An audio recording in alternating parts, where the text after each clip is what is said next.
Welcome to today's episode of Peak Market Watch. We speak with market leaders in commercial real estate and related services who have close pulse on the current market environment.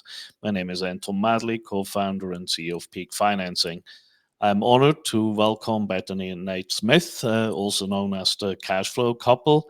Welcome, Bethany and Nate. Pleasure to have you with me today. Yes, thank you, Anton. It's great to be here. Appreciate the opportunity. So why don't you briefly introduce yourself? So where you are and what you have done in the past. Sounds good. Awesome. So we're Nate and Bethany. I've been married for 14 years. My background was in the military initially. I became a pilot in the Air Force, still do that part-time in the Air National Guard. And I got 3 years left before I retire from that role. And then prior to that, we've also had a lot of businesses in our 14 years we've been married. We've done either from mowing lawns when we first got married to, network marketing to we got into real estate and just, any side hustle we could generate extra income, because a lot of our first years of marriage was just me going through training, and military pay is not that great. So at least for what we wanted, standard of quality of life. And then Bethany here, I'll let her tell more about her, but hers was primarily real estate. So my background, I was in education for a little while.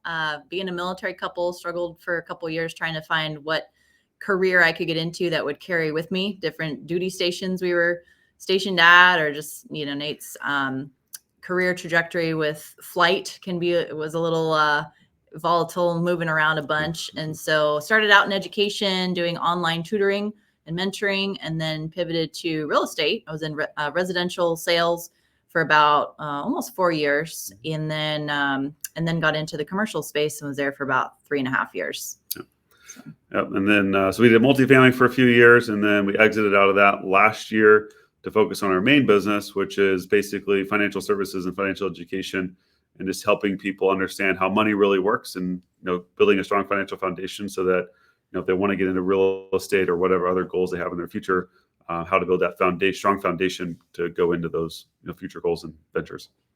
Yeah, very good. So it's always great to hear, right? Particularly with military couples that some that just are in the military and they do not really think about their investments at all. And it's always good to see couples that are actually focused on that right early on. I think that's only has helped you there. We have met a number of years ago on the multifamily side. So maybe we can start there, and that you can maybe tell our listeners your experience you have had there. I think it's always important to show a complete picture of how that world works, and I think you have experienced it right from the start. So why don't you tell us a little bit about that experience? Absolutely. Well, I'll start it and I'll pass it to Bethany, because I basically brought her into it, and I supported her. So long story short, we always had an interest in real estate. When we first got married, I had bought a house, single family, that we ended up renting out for several years. That was got a little bit of a taste of what that potential could be. Then just started learning here and there. Grant Cardone was a big influence initially, kind of getting us thinking about multiple doors. We heard him say, if it's less than 16 units, don't look at it. So I told her, I was like, well, we're not going to look at anything less than 16 units anymore. Let's just skip to the bigger opportunities. And so we ended up connecting with somebody through social media and got invited to an event. I think it might have been, I don't know if it was the first event we met at or if it was the second event that we met at, but an event out in Tampa. And we bought everything that they had to sell, all the programs, coaching, everything. We're going to make this happen. And we got started, and I was in the military. I was pretty active in the military at the time. I ended up deploying pretty soon after that for almost 6 months. And so Bethany really took the reins on the real estate side. So I'll let her share more about the in the ground experience, and then I'll come back and maybe share some of the other takeaways. Yeah, and I would say going back to acquiring that initial property that we had, that really started the wheels turning in terms of the power of real estate investing. I'm sure a lot of us here listening have read Rich Dad, Poor Dad by Robert Kiyosaki. Definitely recommend if you've not. It's a great book, but just kind of talks about the principles of, building long-term wealth and things like that. And so with that first asset we had with just a single family home, but you got to start somewhere, right? And so we saw starting to cash flow that like $125, $150 a month or something like that. We thought we were the Rockefellers. And then after a few months, we ended up having to replace the roof and the HVAC. And we're like, wow, that just ate up all that profit. But definitely started the wheels turning in terms of the power of real estate investing. And then we actually acquired another single family home that was that we used as a military crash pad. So for military pilots going through training, they would basically, instead of staying on base, they would rent a room from a private landlord. And so we lived in one for a few months in San Antonio, Texas. And then we were like, well, we could do this. And so our next duty station, we acquired a property, rented it out by the bedroom. It had 4. So kind of functioned like a 4-plex. And it was just that all the units were inside one home. And it was a great cash flowing property. I think we netted, I don't know, $4,000 a month, something like that on average from it. And so definitely started the wheels turning again as to the power of multiple doors. Like Nate mentioned, followed Grant Cardone a lot and talked about 16 plus doors. And so we were like, well, we need to get into more doors because this makes sense. If we're 25%, empty, we're still getting 75% of the income coming in. And so in the commercial investment space, we're just like, we need more doors. And so as he mentioned, getting started in that space and just starting to learn and network, and ultimately met our mentor / partner through a networking event, and started the journey there. So. And I think the biggest, for a lot of us who go these the big events where you got the speakers on stage and they sell the dream of multifamily investing, we're big thinkers already. So we bought everything. We were like all in. I was like, it's just math. We'll have 1,000 doors by the end of the first year. Like total faith and believe it was going to happen. And then reality sets in, right? We were fortunate. We did get our first multifamily in our first year when we entered multifamily. And it was 36, not 1,000. Not 1,000, so 36 units by the end of the first year, which, that kind of, as everybody says, the first property is the hardest property. So we got that done. And then through the next couple of years, we ended up acquiring 3 more properties for a total of 4. And Bethany was acting as the primary asset manager on the properties. That was how we got into the deals, because we came into it without any capital of our own. We had sweat equity. We were in debt when we got started, largely because that's how we funded our the coaching and stuff and the education that we went through. And so we got those properties, and the challenge we faced in that coming in from that position of, I would say, financial, not strength, weakness, I guess would be a good way to say it, is we were building equity. On paper, it looked like we were doing really well. And the properties were cash flowing, so they weren't. That was true. It did successfully do that. But being in value added property, like many people get started in, a lot of that cash flow was going back into the property, into capex and things like that. And so we really weren't seeing the life changing cash flow that we were kind of hoping for and kind of expected. I think in the back of our minds, we knew it wouldn't be that fast, but but I know a lot of us, that's what we're sold from stage. And so we got going, and then at one point I kind of took a step back because I was like, okay, this isn't really, we're not getting traction from a lifestyle perspective. I was like, what do we need to do? What shifts do we need to make? And I looked around the space and I realized that the guys that I saw and the ladies that I saw that were really successful came from really strong financial backgrounds. They had a company that made a lot of money. They from a high income career. They built a lot of capital. So they actually got to have significant ownership positions in these deals. And so they were getting to those goals a lot faster, and versus we weren't coming from that position. And so that's when we decided it was a good time to start shifting out of that for a while, find a business that we could get into, that we could build and scale and do, kind of model what we saw other successful people doing. And that's how we ended up in the financial services world, because we found a lucrative way to grow a business and build cash flow, and eventually be able to come back into that multifamily space in the future, because we love it from an investment perspective for sure. Yeah, you make some very good points there, right? And I would say what you have experienced is not uncommon.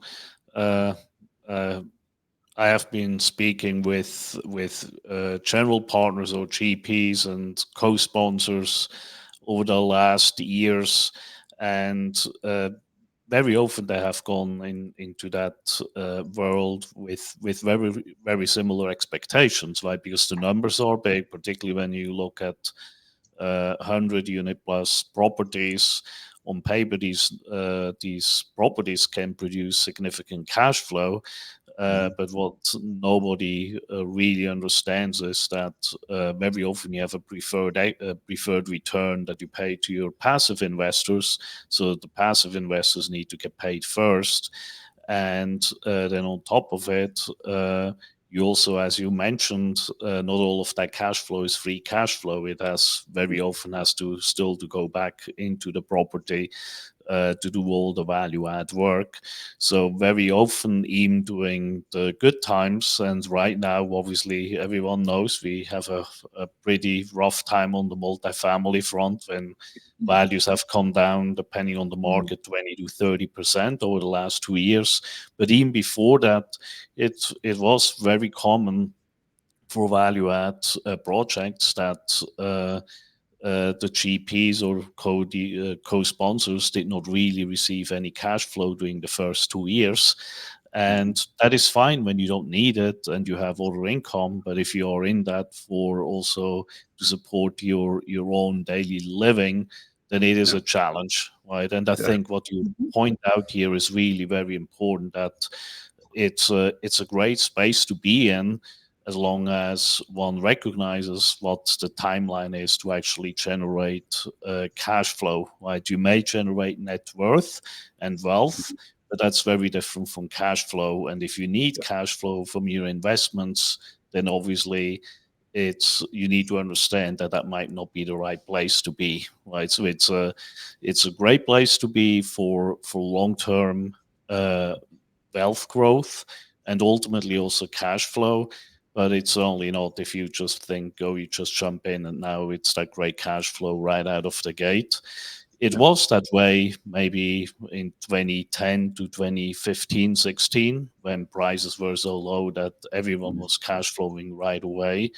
But since then, that's definitely not the case. So that's what you have experienced is really good lesson for anyone who hears all these talks, particularly from some of the gurus, that this is the best thing since sliced bread. It takes time. Right? Yep. I remember thinking, hearing a lot of people, speak from stage. They'd reference how many doors they had and things like that. But our dominant question was always, well, how much money are they making? How much money does that translate to? How much cash flow does that translate to? I remember, ashamedly being a little embarrassed at these events, talking about our one asset we had that was basically one door, yet we were cash flowing several $1,000s a month, which is fantastic, right? But I really didn't even mention that because of like, oh, well, it's just one door, sounds lame. To find out, people that were invested on paper, in 1,000 doors, but if they only own like 0.1% or something, pretty minuscule, it doesn't really translate to much cash flow. So I think it's just important to understand terms and also look for people that are, forthcoming about, well, this equals that much. And so that was the power of finding a mentor and a partner who really took the time to explain concepts and just, this is how it's worked out for me. And this is what you can make happen, but gauge your expectations realistically too. It's going to take some time to make money here. As Nate mentioned, we found our first asset within 8 months, I think, of getting into the space, which is pretty quick, I feel like. Then we did a cash out refi within 18 months, or actually 12 months after that point. So 20 months total, I guess, from first getting started, and pulled $1 million out of the property. And so that went pretty well. But then, we personally, that equaled out to about 90 grand, 100 grand, something like that for us personally. We wanted to roll the majority of those funds into our next two assets so that we could keep that snowball growing and be building that wealth. Took a little bit to pay off a little bit of debt. Unfortunately, we had other income sources, but just started, things started to click. That's like, well, this is going to continue to be a pretty long-term strategy. This isn't going to be something that we're going to be able to depend on this cash flow in the short term. So made a pivot at that point. Yes, very good point, right? And it's also for people that think, oh, now I can invest in real estate and retire immediately.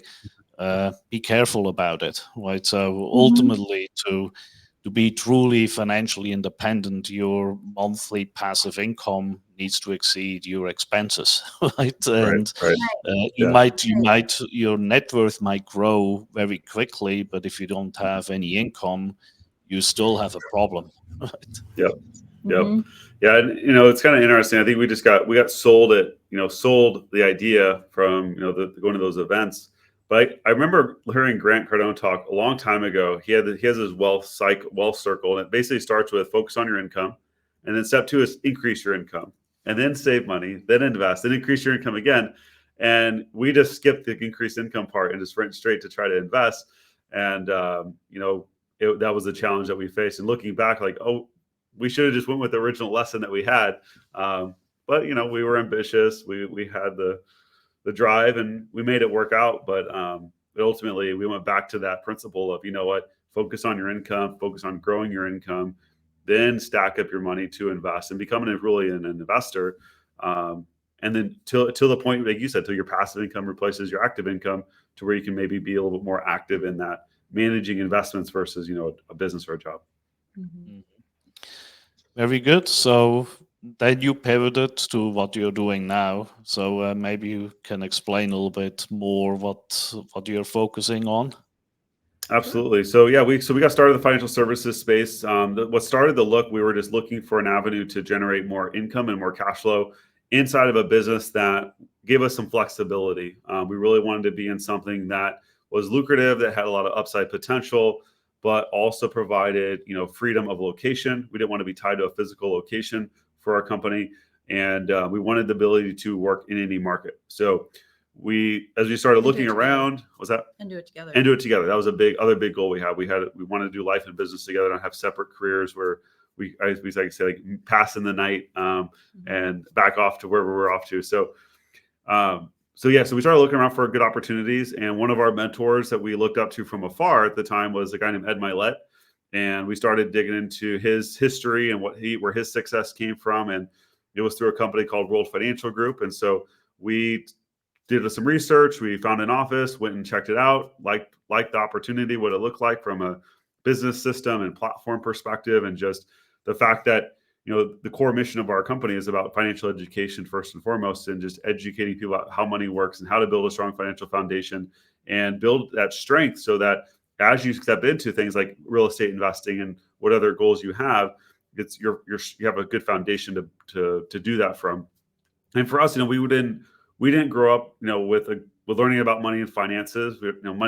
Financial education is not a common thing in our society today. And so we saw the need in the marketplace for that. And then from a business system perspective, it was very scalable. We were able to go from being an agent, just helping clients, to having our own agency in our first year. And then from there, we just started building our agency. And now we're focused on developing and building other agencies in different markets to continue to meet our big goal in helping families better their lives financially. I remember when we got started here, and the first thing our company does is we sit down with a family and take them through a free financial needs analysis. So a complimentary analysis of a holistic view of their finances and their situation. And when we went through that process ourselves, I just remember feeling a little bit like someone who was coming into a dark room, flipping on lights, and there's like some cockroaches running around and dust bunnies exposed. And it was a little uncomfortable, shall we say. At that point, we were almost 6 figures in credit card debt. A lot of that, the vast majority of that, was from real estate mentorships and coaching that we ultimately didn't really need to have paid for, but it is what it is.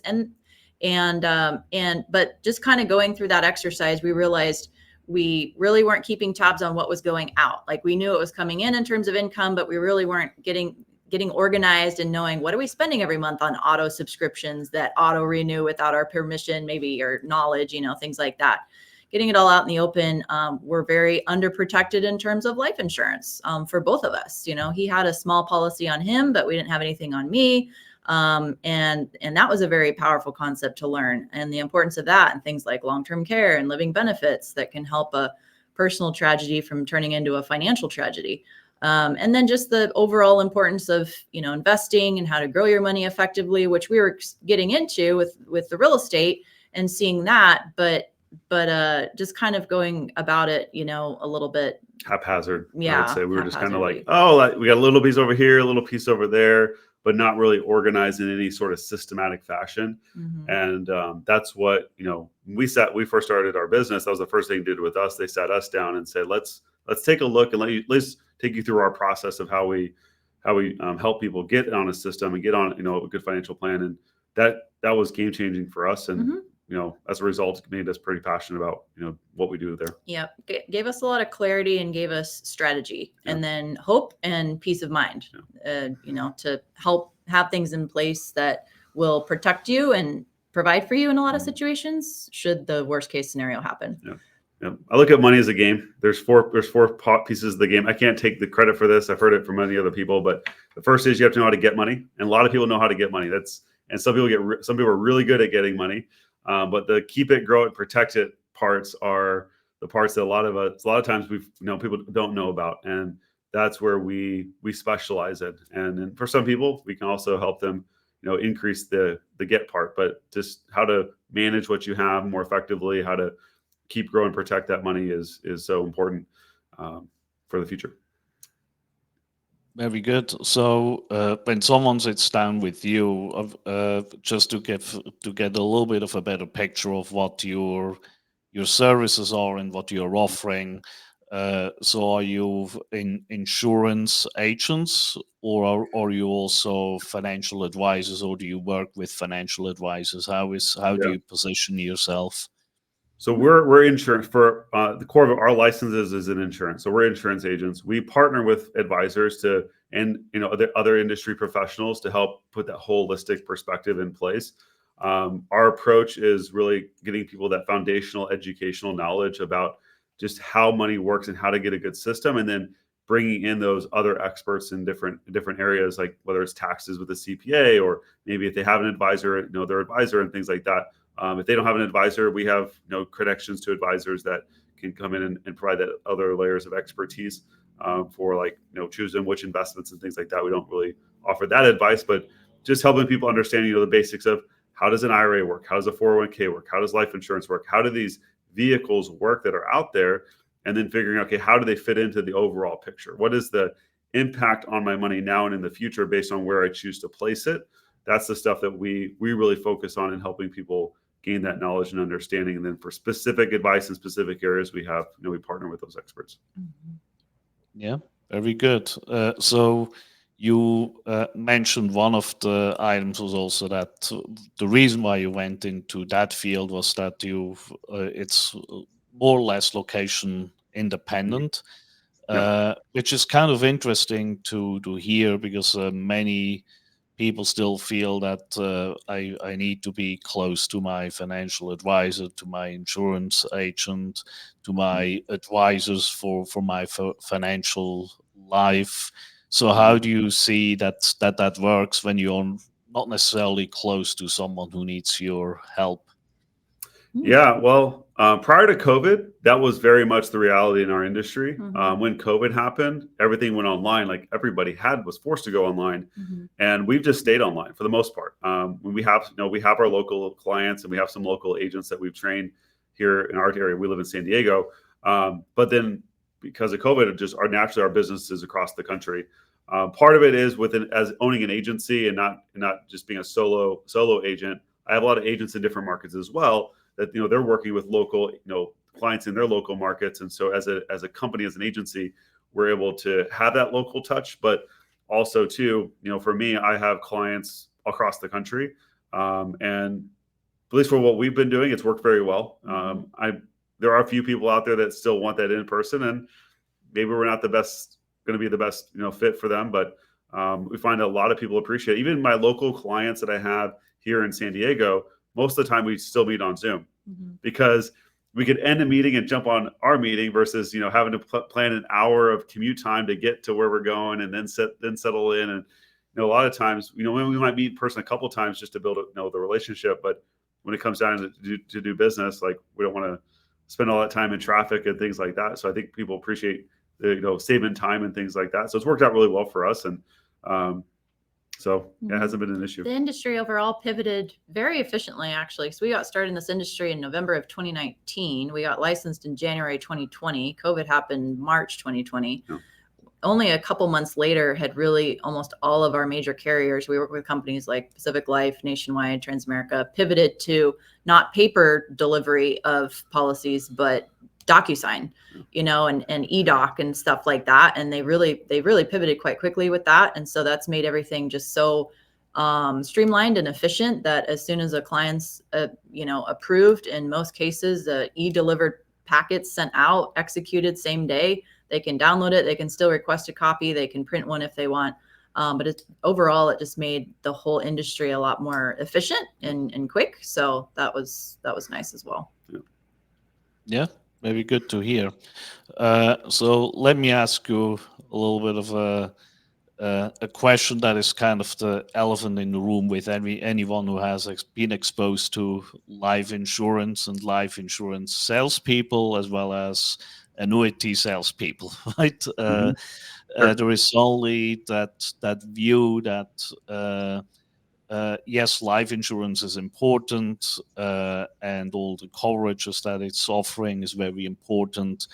At the same time, very often life insurance and some of the sales people have given it a bad rap because of the fees that are being charged, and obviously some are selling certain products that are not necessarily the right product with hidden fees, and the consumers very often, or the insured, does not really truly understand what they are buying into. So can you tell us a little bit how you tackle that perception and how maybe you are different than from some of the others that are, there's only some bad actors out there. I think we certainly can agree to that. How you differentiate yourself. Yeah, absolutely. I think one of the big ways we differentiate ourselves is really focus on education first and foremost. One, and being non-captive, having access to a lot of options and not being captive to one carrier, or one product, or one solution. And then also a very educational approach. So when we sit down, we do that needs analysis. It's about figuring out the holistic picture and not just going in and just selling a policy. There's a lot of companies out there that their model is just selling a product. Our model is educating and taking a more holistic view of someone's situation. I know personally, I have certain standards of things that, there's certain things that are compliance rules I have to go over with everybody. And then there's a lot of other things additional to that, especially if you're dealing with like more of the permanent cash value policies and things like that, that require a certain level of education and knowledge and understanding to operate them effectively. And it just depends on why people are getting it too. That's another thing we really look at is what is the ultimate purpose for getting the coverage. We know that there's the policies out there where you can build cash value and leverage it and that sort of thing. But it's figuring out, really the core at the end of the day, it's about protection. And so figuring out what is the need there first, and then adding the other benefits as well, taking advantage of those if it makes sense. But I think the two things that separate us is one, we're non-captive, so we can shop the market. There's a lot of other companies like that too, so that's not a huge differentiator. But I think the educational approach that we take, we truly sit down and educate our clients as much as they want to go. Like I tell my clients all the time, I'll tell you everything. You want to know how much I make? You want to know how the commissions work, how the premiums work, the fees work? Like I'll take you all the way down as far, down the rabbit hole you want to go. And some people want that, and others, they just want to know that what will it do for me if I execute it the way you're teaching it. Mm-hmm. And so for me, I just I want to sleep good at night. So I'm very big on making sure that whatever I put my client in, it's something that's going to be suitable for them, something they understand, and that, as long as they execute the plan as we present it to them, they're going to be in a good spot. And the other distinguishing factor is we don't charge for the initial consultation at all. And so we're able to take them through a free financial needs analysis that they always learn a lot. Mm-hmm. Like we learned a ton through this, and everybody we sit with at least learned something. And so going through that experience that they're getting a lot of value, they're being educated. I mean, we've helped several clients that were sold a product, but not educated about it. And so they come to us and they're just like, can you just help me understand this? Yeah, absolutely. We don't charge for that. We help you understand what you have currently. Oh, by the way, there might be some better options. We can, work up some solutions for you, present them.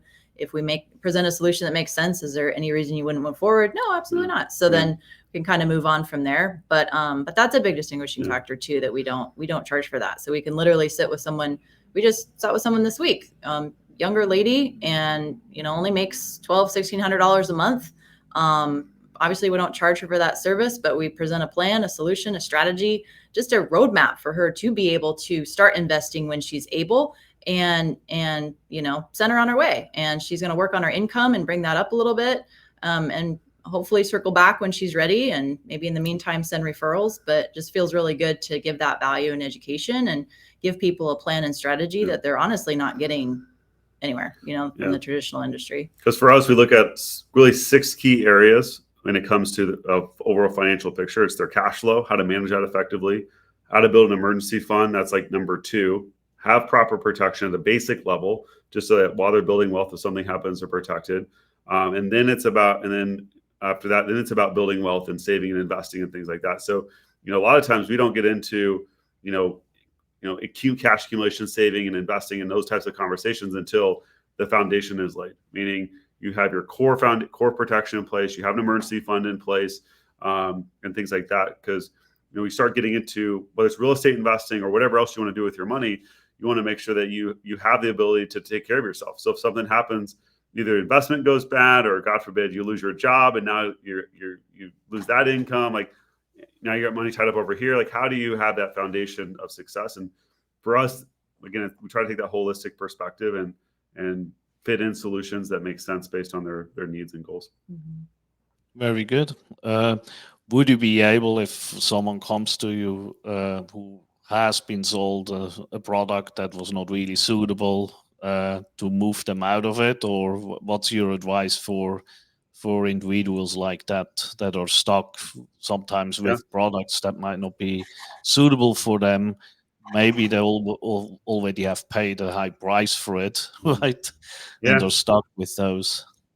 Absolutely. So, I've sat down with many people where I've looked at, evaluate what they have. And, sometimes we replace and put in better products. And there's been many times where I've just said, hey, look, what you have is good, but you weren't taught how to use it properly. So let me teach you how to use the product that you have. And then if they decide, what, that wasn't what I was sold, and how to use it the way I need to use it is outside of my need, then it's just an evaluation. Sometimes, they have to cut their losses and move into something that's more effective moving forward. But yeah, I sit down with people all the time. I do free, evaluations of every, what they have. And if what is good is good, like I've had a couple of weeks, like I think it was last week, I sat down with someone. I'm like, look, I wouldn't replace anything that you have. I wouldn't change anything. Like you have great coverage in place. You have the right products in place. You're using them correctly. So good job on you. Send me your friends who don't have the stuff yet. I'll help them. So it's, for us, it's about what's right for you, your goals, what's important to you, what your needs are. And if we have something better, like I have another client who came to me, I asked him, I was like, hey, I need help on my insurance. I was like, okay, cool. Let's take a look at what you got. And we looked at it. I was like, what you have is pretty good. I said, but here's what we have, just kind of show some differences. And, the previous agent, they sold her a product and she bought it. And then she sat down with us and we educated her about what she had. And she was like, okay, now at least I understand what I have and how it works. And we're still in conversation. We'll know what we're going to do ultimately, but just that educational approach, I think, is where we personally separate ourselves. Any company, like you said, industry-wide, any company-wide, there's going to be agents who are going to be sales heavy, but at least for our team and our focus and what we focus on is really that personalized educational approach is where we really want to where we try to separate ourselves. Yeah, very good. So thanks for explaining that. So if our listeners want to get in touch with you, how can they do that? Yeah, I'll say the best way is just to follow us on social media. You can find us at The Real Nate Smith or The Real Bethany Smith. Those are the 2 easy ones. And then we also have at Your Cashflow Couple if you want to check out both of us at the same time. Either one of those 3 be great places to start there. And through there, it links to everything else, either our contacts or calendars, all that good stuff. Right. Okay, very good. Thanks again for coming on, and also just as a side note, thanks for your service, Nate. Right, Well, thank you. and you, Bethany, hanging in there with with a Yeah. service member. Always appreciate that. Thanks again for coming on. Yeah, Thank you, absolutely. Thank you Anton. so much for having us on, and thank you. Appreciate the conversation. Yeah, same here.